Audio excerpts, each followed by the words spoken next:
सुप्रभात विद्यार्थियों। आज आपको संस्कृत व्याकरण में कुछ प्रश्नोत्तर लिखने हेतु दे रहे हैं। इन्हें सुंदर लेख में अपनी कॉपी में लिखकर याद करेंगे। व्याकरण किसे कहते हैं?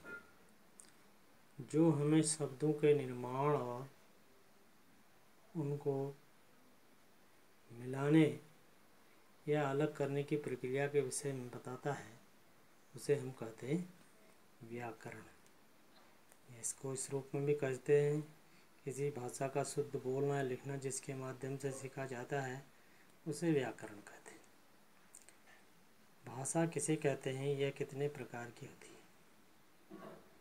अपने भावों को एक दूसरे तक पहुंचाने के लिए जिस माध्यम का सहारा लेते हैं उसे कहते हैं भाषा।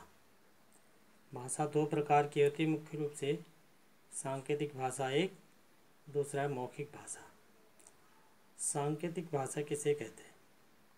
जब संकेतों के माध्यम से आपस में अपने विचारों भावों का आदान प्रदान करते हैं उसे कहते हैं सांकेतिक भाषा। जैसे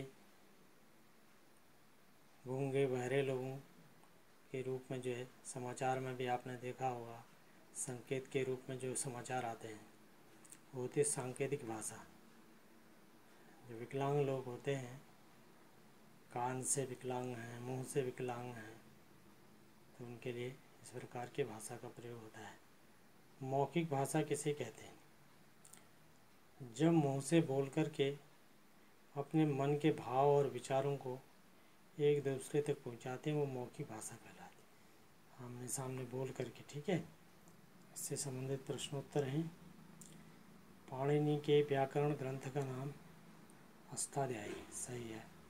भाषा केवल एक प्रकार की होती है, गलत है। मौखिक भाषा का प्रयोग करते हैं, गलत है। भाषा शब्द की उत्पत्ति भाष शब्द से हुई है, सही है। संस्कृत को देववाणी कहा जाता है, सही है। व्याकरण के 3 विभाग हैं, सही है। मूक बधिक सांकेतिक भाषा का प्रयोग करते हैं, सही है। इस प्रकार से इन प्रश्नोत्तरों को सुंदर लेख में लिख लेंगे और ठीक से याद कर लेंगे।